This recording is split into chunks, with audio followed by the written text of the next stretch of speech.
Ingaruka zituruka kuri ziriya nda ziterwa abangavu navuga ko ni ingaruka mbi ku buzima bw'uriya mukobwa wabyaye ndetse no ku buzima bwa ruriya ruhinja. Reka mpere ku buzima bw'uriya mukobwa wabyaye. Buriya umukobwa w'umwangavu nk'uko nize kubivugana, uriya mukobwa uri munsi y'imyaka 20. Umwana uri munsi y'imyaka 20 rero buriya ubuzima bwe navuga bworoshye cyangwa bufite ibizazane byinshi, ko waba ukiri mu gukura, umubiri we ukiri gukura, ku buryo rero ubundi n'abahanga mu bijyanye n'ubuzima batubwira ko uriya mwana ntiyagombye gutwara inda, ntiyagombye kubyara, ntiyagombye gutwara inda, ndetse ntiyagombye no gukora imibonano mpuzabitsina. Kubera iki? Kuko imyanya ye y'imyororokere iba itarakura, bitaragera igihe cyo gukora uko igomba gukora kugira ngo abe yakora imibonano mpuzabitsina, abe yatwara inda, abe yabyara.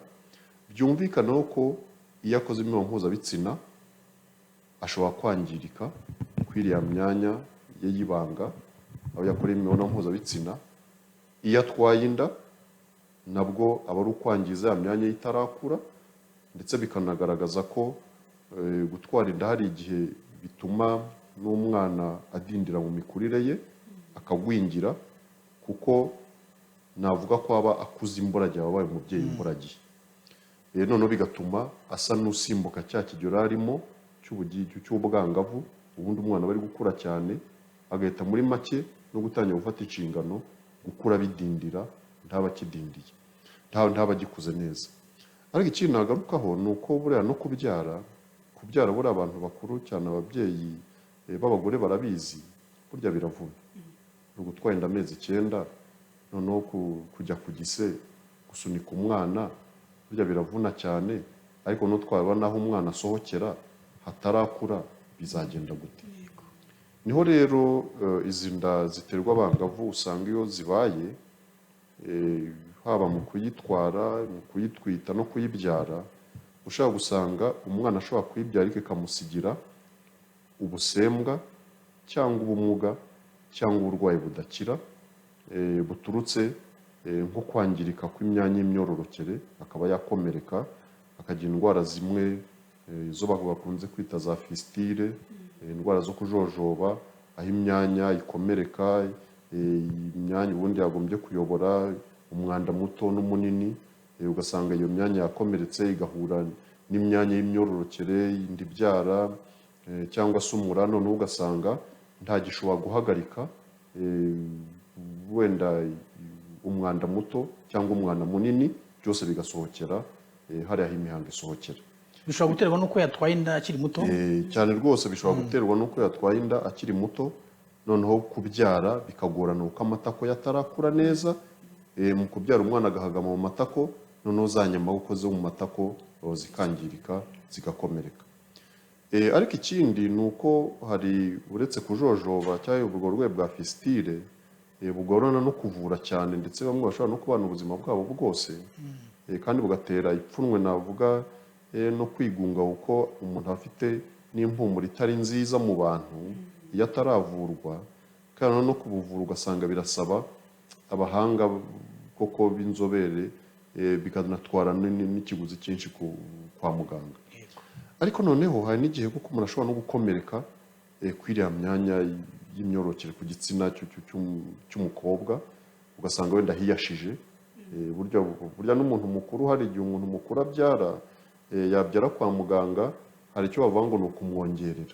Bibaho burya n'umuntu mukuru ufite imyaka 25, 30 yajya kubyara, ariko umutwe w'umwana wenda ukaba munini, baba bati kugira ngo usohoke bigasaba ko bamwongera, bakagira aho bakata bamwongerera.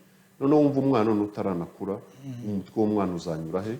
Hari rero koko agira atabuka rwose, hariya ku gitsina cye kikaba hatabuka, hakihuza n'umwenge uri uturuka w'umwanda munini, ugasanga nabwo ni uburwayi wenda butari fistile wenda 100%, ariko nabwo nyine navuga butari bwiza, ugasanga ko umuntu arakomerekeye cyane. Ikindi navuga ni uko buriya umwana w'umukobwa ubyaye akiri muto,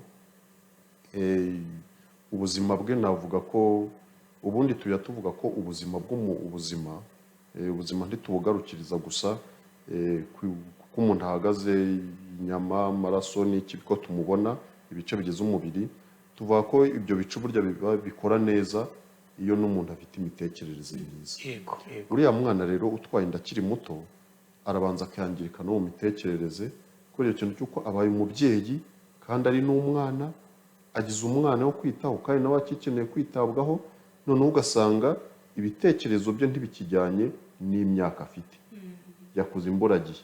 Aha nibutse abantu badukurikiye ko ubuzima bw'umwana ko burangirika ku buryo budasanzwe, kuko umwana ubyaye imyaka yose yaba afite, niyo yaba afite imyaka 10 cyangwa 9, iyo abyaye ahita ahinduka umubyeyi.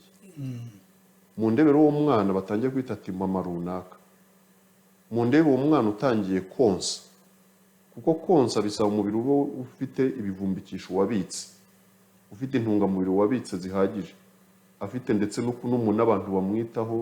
Muzi ko umubyeyi ubyaye akenshi umugabo ari hafi amushakira icyo afata aho hafi, ariko anamubwira n'ijambo ryiza kugira ngo amashereka aboneke. Murumva rero uwo mwana uri konsa umwana nawe ari umwana, murumva kugira ngo azabone igituza gihagije yonsa umwana, ni ukuvuga ngo umwana azonka niyonka, utwo wa mwana twise mama we yariye twose tugende, urumva imikurire izahita ihadindirira.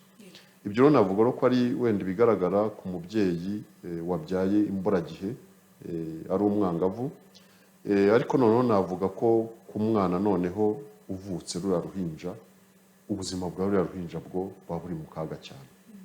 Kubera iki buriya abahanga batubwira ko ubushakashatsi bagiye bakora mu bihugu byinshi bitandukanye, bigaragara ko iyo umuntu atwaye inda ari munsi y'imyaka y'ubukure, cyane cyane munsi y'imyaka 18, ko haba hari ibyago byinshi byo kubyara umwana udakuze, utarakuze neza mu nda, akavukana ibiro bike. Iyo avukanye ibiro bike ni ukuvuga ngo gukura bizaba ingorane, ni ukuvuga ngo ashobora no gupfa nyuma yo kuvuka. Ariko bakanatwereka ko bariya bana koko kubera baba bataragira n'ibivumbikisho bihagije nk'imisemburo ihagije y'umubiri, n'imibiri bitarakura neza, koko ngo babone uko umwana uri mu nda uko akura neza, nagaburirwe neza, kure uko ashyitse. Umwana uvutse kuriya mwana wundi koko aza navuga adafite ubudahangarwa kubwa wa mwana uvutse ku muntu mukuru. Ikindi nacyo, uriya mwana ashobora kugira amarangamutima atari meza. Uriya mwana w'uruhinja uvutse ashobora kuvukana amarangamutima atari meza, kuko mama w'umutwise nawe ari umwana, yabaga ahangayitse. None iyo umuntu ahangayitse burya umubiri ukora navuga imisemburo itari y'ibyishimo, ahubwo y'agahinda, y'umubabaro n'iki. Ibi byose bikajya kuri wa mwana uri mu nda, akavuka nawe afite ibyo bibazo, avukanye agahinda, avukanye ishavu, avukanye guhungabana. Muri make urumva ko azakura nabi. Ariko noneho indi ngorane nagomeje gukikira, ngira ngo yanteye wenda byatumye ntabona imbaraga zo kwivuga wenda mu gutangira, navuga ko ariyo karundura na mbi cyane muri zose. Ni ukuvuga ngo n'imibare tubona hirya no hino mu mavuriro, handi batwereka ko mu mfu z'ababyeyi bapfa babyara, usanga harimo n'abapfa ari abana batoya, b'ingimbi n'abangavu, cyane cyane hakaba n'abagaragara ko bapfuye wenda bari gushaka no kureba ko bakuramo yandi. Aha rero ngira ngo koko ubuzima bw'uriya mwana w'umukobwa watwaye inda akiri muto bushobora kuhatakarira we n'uwo yari kubyara, kubera koko ya myanya ntirakora, wenda umwana ntavuka neza, noneho akaba yabura ahanyura. Umwana yaba atagiye kwa muganga, umwana akaba yapfira aho ngaho mu rugo cyangwa aho yihishe ari gushaka kubyara bwihishwa. Ariko n'ikindi cya kabiri, koko ashobora kugira yakwicwa nyine n'inda, n'umwana w'umuntu nawe agapfa, kubera ko niko byagenze. Wenda ashatse kuyikuramo, ariko wenda uko tubabonye ubutabazi bwihuse cyane kwiranda, wenda bitera navuga kwigunga. Ariko noneho n'ikindi ni uko uyu mwana uvutse kuri nyina navuga uri muto, ashobora no kugira ibyago byinshi byo gupfa nyuma yo kuvuka.